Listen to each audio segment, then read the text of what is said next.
कुक्कुटपालन व्यवसाय सुरू करा. सोलापूर जिल्हा परिषद तुमच्या पाठीशी. शेतकऱ्यांना शेतीला जोडधंदा म्हणून शेतकऱ्यांसह बेरोजगार तरुणांना सोलापूर जिल्हा परिषदेच्या माध्यमातून कुक्कुटपालन प्रशिक्षण सुरू करण्यात आले असून शेतकऱ्यांसह जिल्ह्यातील बेरोजगार तरुणांनी याचा लाभ घ्यावा असे आवाहन जिल्हा परिषदेकडून करण्यात आले. जिल्हा परिषद सोलापूरचं जे कुक्कुटपालन केंद्र आहे त्या केंद्र आणि जिल्हा परिषदचा जो आमचा पशुसंवर्धनचा विभाग आहे त्या विभागामार्फत शेतकऱ्यांना किंवा जे होतकरू तरुण आहेत त्यांना पोल्ट्री व्यवसायाचं प्रशिक्षण 15 दिवसाचं आम्ही सुरू केलंय. ऑलरेडी एक बॅच झाली आहे, दुसरी बॅच पण आम्ही लवकरच शेड्यूल करतोय.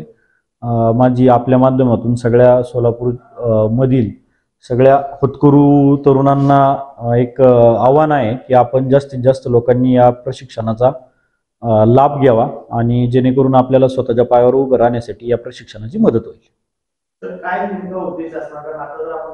नाही, शेतीला पूरक व्यवसाय म्हणून आपण पोल्ट्रीकडे पाहतो आणि आज आपण पाहिलं असेल सगळ्या या नैसर्गिक विषयांमुळे थोडं शेतीचं अडचणी शेतीच्या पुढच्या वाढलेल्या आहेत. अशा वेळेस शेतकऱ्यांना आर्थिक नुकसान होऊ नये किंवा झालं तरी ते दुसऱ्या कुठल्या तरी मार्गाने भरून निघावं म्हणून या दृष्टीने पोल्ट्रीकडं बऱ्यापैकी लोकांचा कल असतो. पण तो कल असूनही सायंटिफिक पद्धतीने त्यांना मार्गदर्शन करणं गरजेचं असते की सायंटिफिक पद्धतीने लेअर किंवा बॉयलर असतील याचं उत्पादन कसं केलं पाहिजे. तर आपण आता कुक्कुटपालन केंद्रामार्फत आपण प्रशिक्षण सुरू केलंय. मी काल काल प्रशिक्षण संपताना त्या ठिकाणी गेलो होतो. 25 ते 27 लोकांनी चांगलं प्रशिक्षण घेतलंय आणि त्यांचे फीडबॅक पण चांगले मिळाले.